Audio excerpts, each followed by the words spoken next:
The year is 1969 and David is sitting with his children to draw their portraits.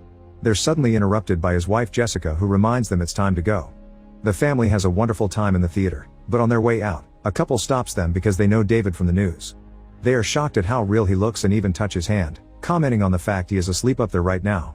David wants to tell them how the process works, but Jessica cuts them short and the family goes home. Outside the house, Jessica notices a strange van parked nearby but decides to ignore it for now. Afterward, the couple puts the kids to bed, then they enjoy some time dancing together. David's hands get naughty and get Jessica all hot and heavy, helping her reach her little death. At that moment, David's wristwatch begins beeping and he announces he must leave. Meanwhile, Cliff lives a more quiet life with his wife Lana and their son Henry. They have recently moved out into the countryside to be away from crowds, but Henry is cold and rather frosty toward Cliff. They live a pretty boring life, and Cliff spends his day doing chores and only talking to Lana for little things like asking her for dinner. Lana obviously looks bored and perhaps even depressed. While they dealing with the dirty dishes, Cliff's wristwatch also beeps and he has to make his way back to work too. At that moment, both Cliff and David run to a secret room in the house, sit on special chairs, and press in the passwords, which allows them to wake up inside a space station. It turns out they're partway into a 6-year deep space mission, but in order to still spend time with their families, there are robot copies of them called replicas back on Earth. The astronauts spend their free time with their consciousness connected to those robots, and they only wake up when there is something to take care of in the station or to keep up with the maintenance of the machines and their bodies. Today they have been brought back because of a warning. Cliff takes off all his personal effects, including the tag that connects him to his replica, and puts on his space suit before going outside to work on repairs. Luckily it is nothing serious, and with the help of David guiding him through the comms, Cliff is done in a few minutes. Then the men share a bit of chit-chat before they go back to their lives on Earth. Cliff heads back to greet Lana, who is in bed reading. She wants to throw a party for the locals and get to know their new neighbors better, but Cliff is hesitant and promises to think about it. However, Lana can already tell he will say no. Meanwhile, David is suddenly woken up by some noises coming from downstairs. He grabs a bat and very slowly makes his way to the living room, where he is shocked to find a group of extremist activists similar to Charlie Manson's cult. The leader Kappa says David is an abomination and that his group is on a mission to do God's work. Apparently they want to see the machine and ignore David's request for them to leave. David tries to defend himself to no avail, and they aggressively surround him to push him down against the counter, where Kappa grabs a knife and cuts off his arm. Obviously David doesn't bleed, and Kappa stares at how freaky this is, telling David that he isn't natural. Next, Kappa grabs a hammer to hit him on the head, and David suddenly wakes up in the space station again. Panicking, David immediately resets the machine and connects to the robot again, only to find himself tied up on a couch. The gang has captured his family, and Jessica shows them blood on her hand to prove they are real, but Kappa does not need that proof. He knows the wife and kids are real people, but he still thinks they're sinners for making a family with an abomination. Now David has to watch how these crazy people proceed to murder his family, spread their blood all over the walls, and then start a fire to burn the bodies and the replica itself. Over at Cliff's house, he receives a call in the middle of the night about David's fate. He heads back up to the spaceship, where he finds his friend devastated with grief. David doesn't want to talk to Cliff and yells at him to leave him alone. Cliff connects back to Earth and tells Lana what happened, but she's already seeing the news in the morning paper. He called ground control and he was told to let David be. He has also learned that the criminals gave themselves up to the police. Cliff was offered guards for the house, but he turned them down because they won't be found here. He worries about the fact David will be alone and bored in the station, and Lana wonders why they cannot make a new replica. Apparently it's impossible without having the real body to copy. But even if they could, David has nothing to come back to. When Cliff goes back to the station, he's really worried, but while David is talking less, he doesn't show any other weird signs. One morning, Cliff reads in the newspaper that David's family will have a televised funeral, and realizes David will have access to it. In the station, David watches the funeral alone, which makes his depression worse. Days pass and the isolation plus the lack of anything to do starts to take its toll on David, who is slowly losing his mind. One afternoon while fishing with his son, Cliff receives an emergency report about an airlock issue. When he gets to the station, he finds David locked up in a room in an entranced state, almost as if he is trying to jeopardize the mission or end things for himself. Cliff forces the door open and immediately checks on his friend, but David says he's okay.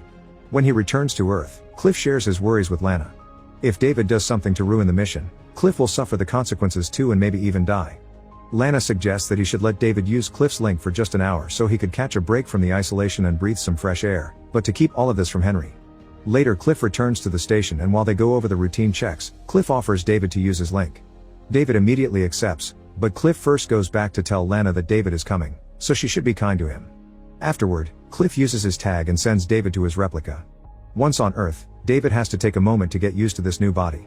Lane gives him a warm welcome and takes him for a walk through the forest, showing him her favorite spot next to a huge tree. David takes in the sights and sounds, marveling at various insects, the air, and even the touch of leaves. It's all too much and he ends up crying, so Lana hugs him to comfort him. After they come back, David takes an extra look at the house while Henry watches from inside. When David returns to the ship, he thanks Cliff for the experience. While Cliff goes home, David is already feeling a bit better and his old inspiration comes back for him to start sketching again. A few days pass and when Cliff comes back to the station, David shows him a drawing he made of the house, which impresses Cliff with how accurate it is when David is working from memory. David points out that if the family buys some oils, he could do a complete painting as a thank you gift. Of course he would need to share the link again for that, and he understands if Cliff doesn't want to.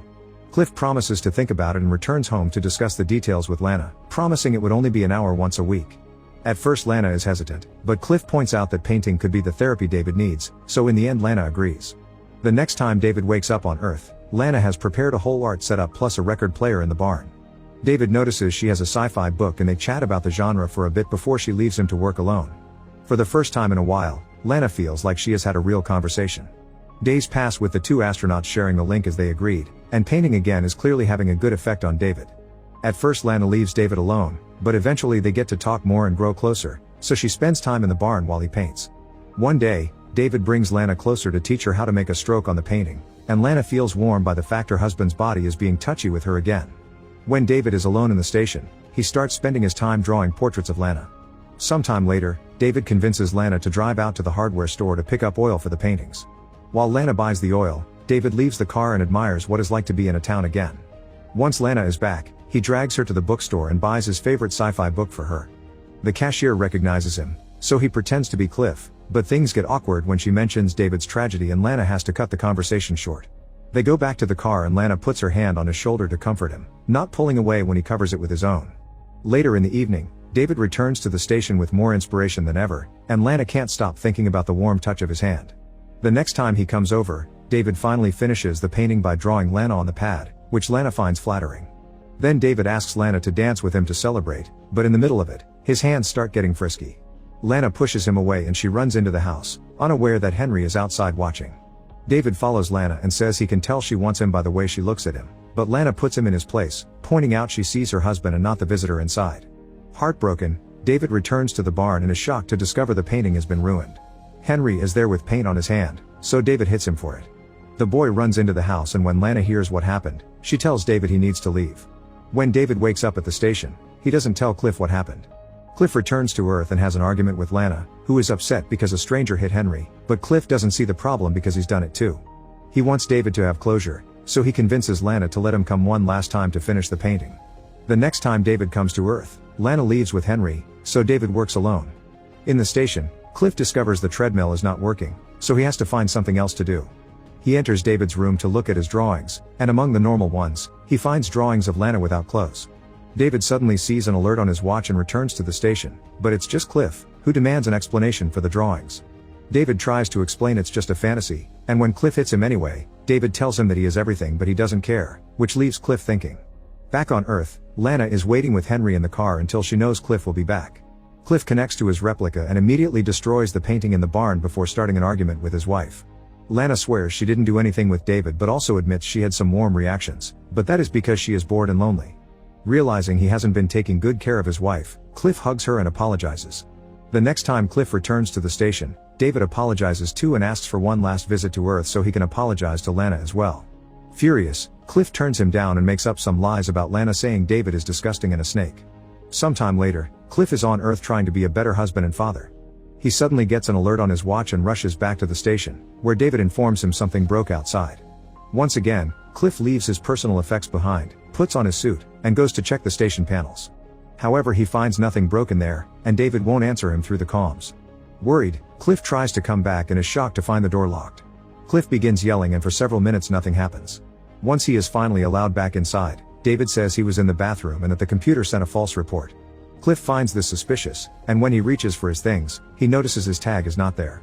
Suddenly David takes the tag out of his pocket, and Cliff panics. He grabs the tag and rushes back to Earth, where he wakes up to discover his replica covered in blood. Terrified, he goes to investigate, following a trail of bloodstains until he finds the bodies of his family, which makes him have a complete breakdown. Moments later, a distraught Cliff returns to the spaceship, where a chilling David offers him a seat. Make sure to subscribe and turn on notifications so you can watch more videos like this.